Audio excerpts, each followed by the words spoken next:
Hello, this is Daniel Mart, and today I'm gonna be reviewing the movie Dallas Buyers Club, which um which my family rented off the TV. So that was good. It's a movie which I kind of missed from last year. Didn't really get to watch it. I watched a few parts of it on the internet, but never actually watched it. So yeah. Before I actually get to the reviewing, as usual, quick synopsis, likes and dislikes, and then the rate. 10 seconds as usual for those who still haven't seen it for whatever reason. 10 seconds starting now.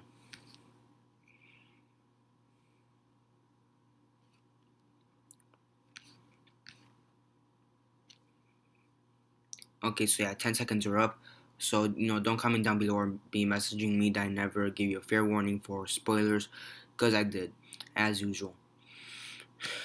Dallas Buyers Club features Matthew McConaughey, Jennifer Garner, Jared Leto, Dennis O'Hare, Steve Zahn, Michael O'Neill, Dallas Roberts. He was Milton from The Walking Dead. Griffin Dunne, Kevin Rankins, Adam Dunn as a cameo, and Bradford Cox and John Tabler. I believe is how you say his name. Yeah, Tabler. Yeah, it's pretty cool. They have Dallas Roberts as in this movie. He had a pretty small role, but it's pretty cool to see him. Something right after Walking Dead. So that was cool. But besides the point, touch on that later. Besides starting with a quick summary, basically you have Matthew McConaughey's character, who's Ron Woodruff. Oh, and by the way, this is kind of based on a true story. I should also get that and put that out of the way. So you have Matthew McConaughey's character, Ron Woodruff, who seems to be the first or one of the first straight men to have contracted AIDS, HIV, all of that. This was back in the 80s, so many people who had these disease, for the most part, at the beginning was gays. So he seemed to be one of the first straight people to have contracted the disease. So he then, so yeah, so we have Ron Woodruff and then Rayon, who's Jared Leto's character, who was amazingly portrayed, which I'll also touch upon later. Um, as well as Eve Sachs, Jennifer Garner's character, another great character in this movie, which I'll touch upon later. Kind of, for the most part, it's just Rayon and Ron Woodruff, and then Dr. Eve Sachs, kind of helping on the side. They basically made this thing called Dallas Buyers Club, which is basically a club for people who have contracted the disease, HIV or AIDS, to help them, since there's no real cure at the moment. They're basically just taking a bunch of drugs, and that's supposed to help them at least live with this disease till they actually find a cure, which they haven't, or till they die, basically. Um, so yeah. Um, where do I begin with this movie? This movie was amazingly done. Um, and for those who don't actually know, Rayon, Jared Leto's character, and Jennifer Garner's character, Dr. Eve Sachs, were actually made up for this movie. They weren't real.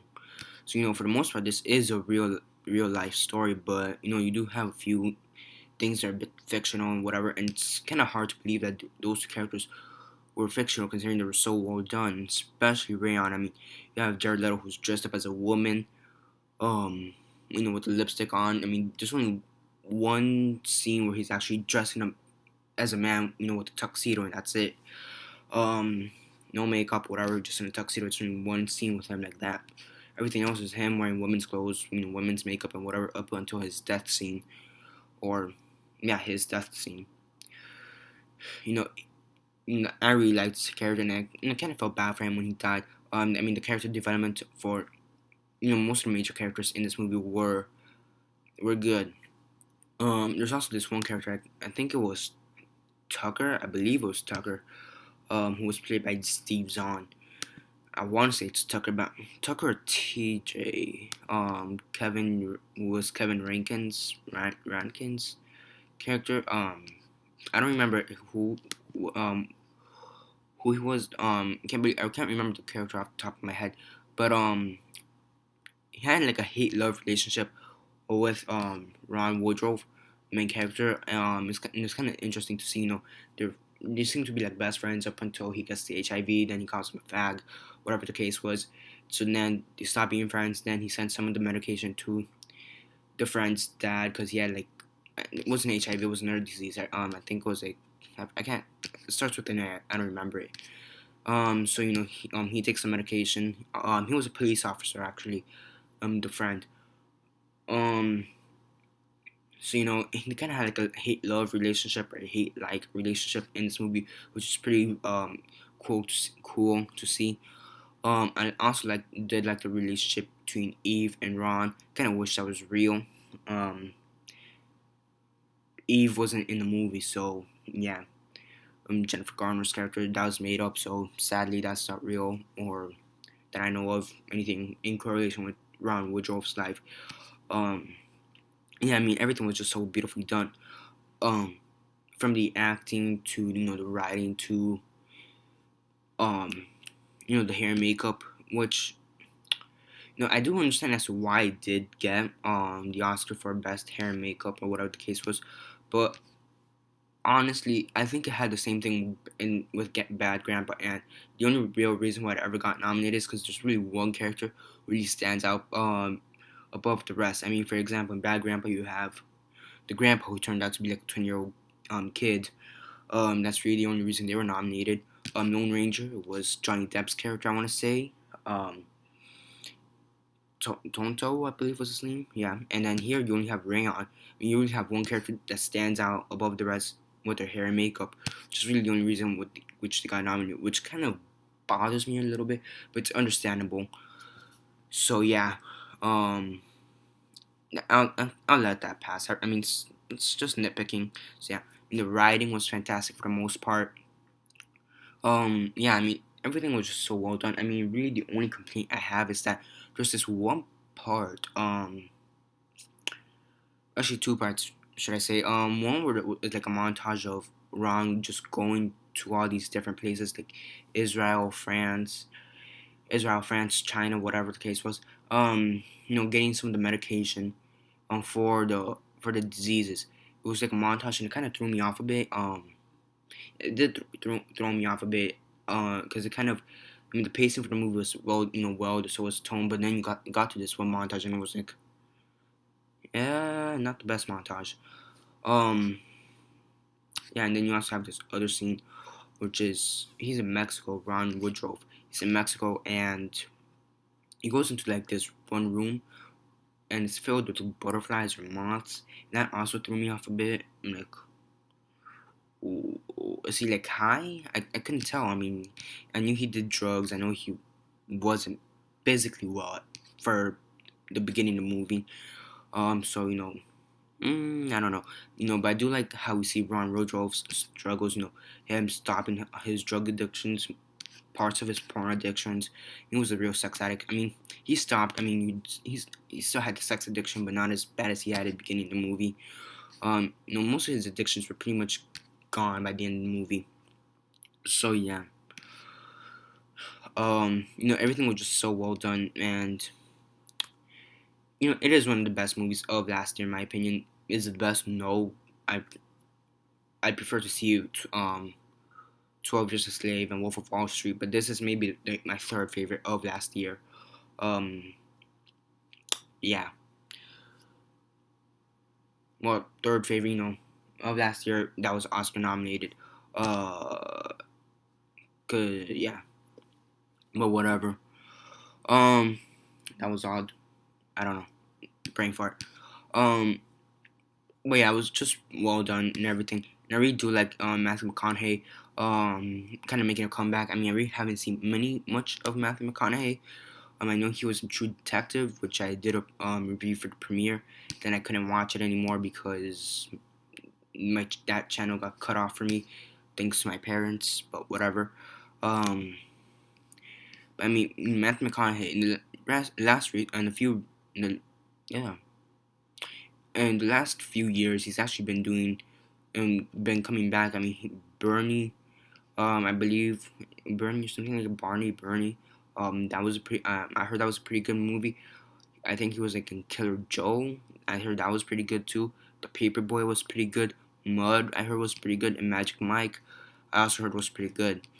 And then he also had a small role in Wolf of Wall Street, and we're about to get Interstellar later this year. So which I am excited for. So it is kind of interesting as to see how he will progress in the next few years. So I really do like that he's making a comeback, and as an actor, I do respect him, and he is becoming to be one of my favorite actors. Up there with Woody Harrelson, Jesse Einsberg, sometimes. I was about to say Robert Morgan. I meant Morgan Freeman. No, and Leonardo DiCaprio. He's starting to come up. He's not there yet, but he's about to. He may actually take down Jesse Eisenberg. Because I'm starting not to like him as much. But besides the point. Yeah, I mean he's a fantastic actor. Everybody else here too. Jennifer Garner, Jared Leto, they're pretty cool. Everybody else also did a fantastic job in this movie. I mean, really, the only complaint is to say you had two parts which really threw me off a bit. But besides that, everything else is pretty cool, and did make me think a bit as to what other secrets is the government medically, or secrets in general, is the government hiding from us? Because supposedly, the medication that Ron Woodruff had was better than whatever they were using at the time. So basically, the medication from the other countries was better than the medication they had in the U.S. So it kind of does make me wonder a bit. So yeah, it does make me wonder a bit as to is there any other government secrets, conspiracies, or other things like that. Now, I'm pretty sure there is. There's a bunch of things. Actually did a discussion topic early when I was in YouTube, when I was starting my YouTube annotation here. Um, Very early. I think it was like one of my first 20 videos or something like that. I won't say it is kind of sloppy, so I don't know if you may want to watch it. I think it's like 10 minutes long. Yeah, but I think my first 10, 20 videos were a bit sloppy as compared to now, but it's still pretty decent.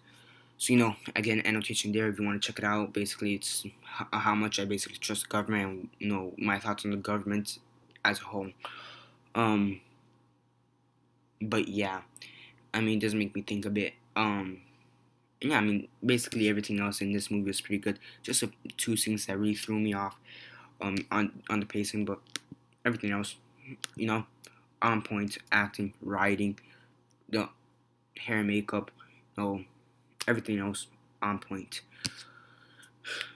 So yeah, on a rate from 1 to 10, 1 being the worst, 10 being the best, and 6 being decent, on any given day, I'd give this a 9. I mean, it's such a good movie. I mean, two scenes just threw me off, but besides that, it's amazing. It's an amazing movie, and I really would recommend you to watch it. I mean, I was kind of iffy at first as to watching it because I do have a few medical conditions. I mean, I don't know if you noticed the scar. I'm not really gonna explain that, but right there an example, medical conditions. So yeah, I was kind of iffy, but I'm like decided, I might as well watch it. It does look good, and I did end up enjoying it. So 9 out of 10, any given day, loved it. So yeah, besides that, that's basically it. So yeah, remember to subscribe in case you haven't subscribed. I also do other movie reviews. I also review TV shows and comic books. So stay tuned for that if you want. And besides that, comment below on your thoughts on Dallas Buyers Club. What are your thoughts on Dallas Buyers Club? And what are your thoughts on the government, possibly keeping secrets, such as these, or, conspiracies and all that? What are your thoughts on the government? Comment down below. And, yeah, besides that, share on Facebook, Twitter, or MySpace, or whatever you guys prefer. And that's basically it for now. This is Daniel Mart signing off.